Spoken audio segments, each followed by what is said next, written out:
मेरा कौन सा ऐसा पुण्य है जिसके संस्कार से मुझे शिवलोक में वास मिला और मैं महादेव की अर्धांगिनी हुई।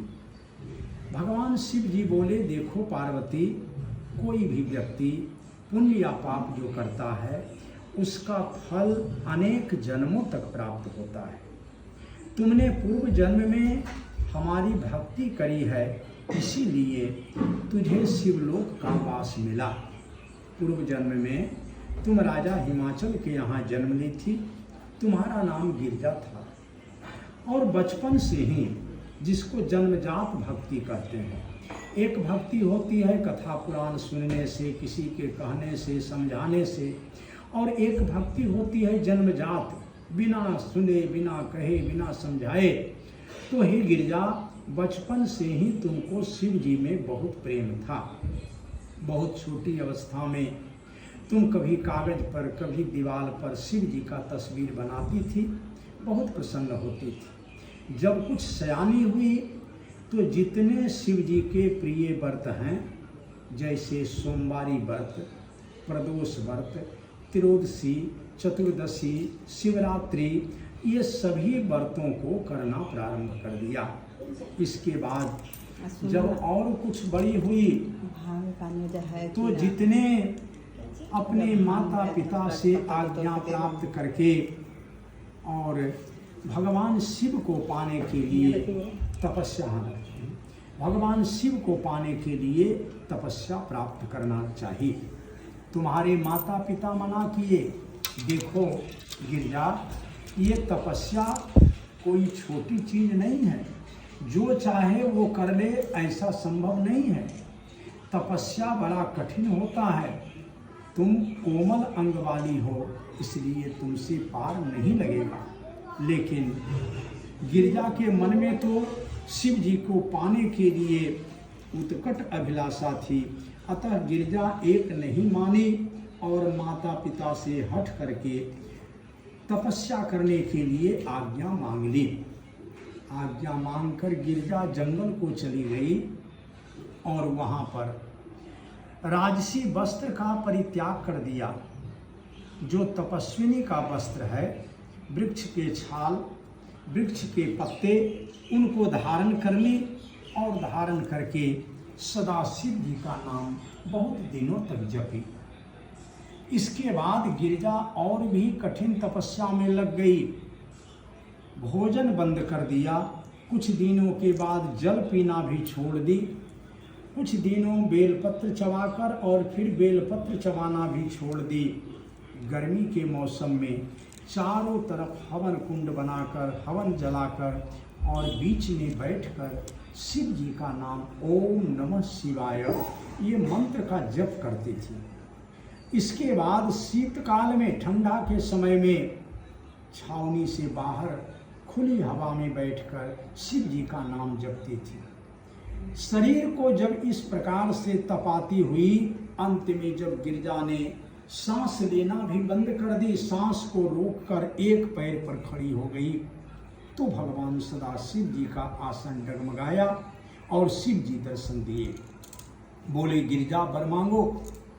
गिरजा बोली, मैं आपके अर्धांगिनी हूँ। सदाशिव जी तथास्तु वर दिए। इसके बाद गिरजा अपना घर गई। उसी समय नारद जी वहाँ पर पहुँचे। बाद में भी कथा सुनी। तो उसी समय नारद जी वहाँ पर पहुँचे और नारद जी बोले, देखो राजन, ये तो देवकन्या है, इसकी शादी विष्णु के साथ कीजिए। विष्णु भगवान के यहाँ सभी सुख की सामग्री है, भगवान शिव के पास तो कुछ भी नहीं। राजा हिमाचल, गिरजा के पिता, भोले भाले मंजूर हो गया और वो तैयार हो गए, नहीं शिव जी के साथ विवाह नहीं करूँगा। लेकिन जब ये बात गिरजा को पता चला तो गिरजा तो मानो शोक सागर में डूब गई। गिरजा को लगा कि हमारी जिंदगी की पूंजी समाप्त हो गई। मैंने आज तक जितना भी व्रत यज्ञ तप किया वो सब बेकार हो रहा है। तो इस तरह से गिरजा बहुत चिंतित हुई, एक सखी को लेकर जंगल की ओर चल दी। फिर से तपस्या करूंगी, शिव जी को प्रसन्न करूंगी। यही दिन था भादो शुक्ल पक्ष की, यही तीज तिथि। इसी दिन गिरजा शिव जी की तपस्या दोबारा करने के लिए जंगल को गई थी।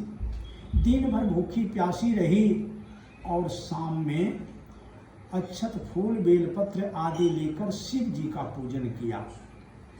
रात्रि में जागरण करके कीर्तन मंगल करने लगी तो शिव जी प्रसन्न हुए, बोले वर मांगो। गिरजा बोली महाराज आपका वरदान तो झूठा हो जाता है, आप तो वरदान दे चुके हैं, मुझे शिवलोक में वास मिलेगा, लेकिन मेरे पिता मेरी शादी दूसरी जगह करना चाह रहे हैं। सदाशिव जी बोले ऐसा नहीं होगा, तुम निश्चिंत रहो। और फिर उधर राजा हिमाचल जब गिरजा को घर में नहीं पाए, बड़े चिंतित होकर अपने संगी साथी को लेकर जंगल में घूमते घूमते वहाँ पर जा पहुँचे। और वहाँ पहुँचने के बाद गिरजा से बोले गिरजा तुमने ये कौन सा अनर्थ कर दिया? तो गिरजा की सखी बोली राजन गिरजा नहीं, अनर्थ तो आप कर रहे हैं। आपको पता है कि गिरजा बचपन से ही शिव जी के लिए कितना कठिन तपस्या करी, आप वह विफल करने जा रहे हैं, ये तो आपका अनर्थ है, तो ऐसा नहीं कीजिए। राजा हिमाचल को अपनी गलती पर पश्चाताप हुआ। राजा हिमाचल गिरजा को लेकर घर आए और अपनी गलती पर पश्चाताप करते हुए भगवान सदाशिव के यहाँ ये शादी का शुभ संवाद भेजे। सदाशिव जी धूमधाम से बारात राजा हिमाचल के यहाँ पहुँचे और विधि विधान पूर्वक सुंदर मंडप बनाकर शिव गिरजा का विवाह हुआ। तत्पश्चात दोनों विदा होकर कैलाश पर्वत पर चले गए। तो हे गिरजा ये तुम्हारे पूर्व जन्म का वृतांत है। पूर्व जन्म में तुमने जो सदाशिव जी की भक्ति करी है वहीं से तुम्हें शिवलोक प्राप्त हुआ है। और इसी तिथि को, ये भादो शुक्ल तृतीया तिथि को तुमने शिव जी का दर्शन किया, दिन भर उपवास रखी, रात्रि में जागरण करी, तो इसी का अनुसरण करते हुए देश में स्त्रियां सदा शिव जी को प्रसन्न करने के लिए व्रत किया करेंगी। यही तिथि भादो तीज तिथि को शिव जी की प्रसन्नता के लिए तीज का व्रत करना चाहिए। इससे सुख सौभाग्य की वृद्धि होती है और पति की आयु बढ़ती है, धन धान्य सुख संपन्नता आती है, भगवान शिव जी प्रसन्न होते हैं और श्रद्धा भक्ति के अनुसार शिवलोक का वास मिलता है। अतः इस तिथि को चाहिए कि स्त्रियां शिव पार्वती का पूजन करें, चाहे मूर्ति हो, मंदिर में जाकर अथवा नहीं तो मिट्टी या बालू की मूर्ति बनावे, पूजन करे और रात्रि में जागरण कीर्तन करे। जागरण करने से, कीर्तन करने से व्रत का पूरा फल प्राप्त होता है।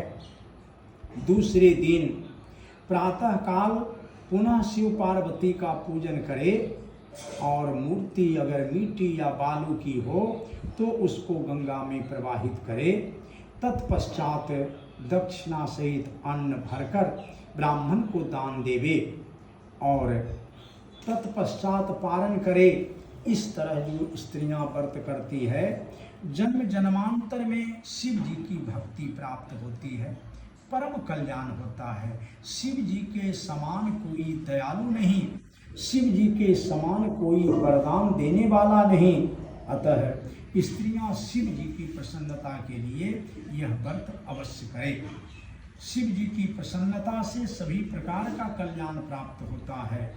जो स्त्री इस तिथि को व्रत नहीं करती वो अभागिन मानी जाती है। इस तिथि को व्रत नहीं करके जो अन्न जल ग्रहण करती है तो उसका अगला जन्म बिगड़ जाता है, बार बार दुखी होती है। और जो अन्न खाती है उसका अगला जन्म सूअर की जोनी में होता है। अन्न खाने से सूअर में, जल पीने से जोंक में, दूध पीने से सांपिन में, फल खाने से बंदरिया में, मांसाहार करने से बाघिन में, और किसी चीज को खाने से मक्खी में जन्म होता है, मिठाई खाने से चींटी में जन्म होता है, दही खाने से बिल्ली में जन्म होता है। अतः भूल करके भी इस व्रत को नहीं छोड़े। इस व्रत को श्रद्धा पूर्वक करने से सदा शिव जी की भक्ति प्राप्त होती है और शिवलोक का वास मिलता है। प्रेम से बोलिए शंकर भगवान की जय। फूल ऊपर चढ़ा दीजिए।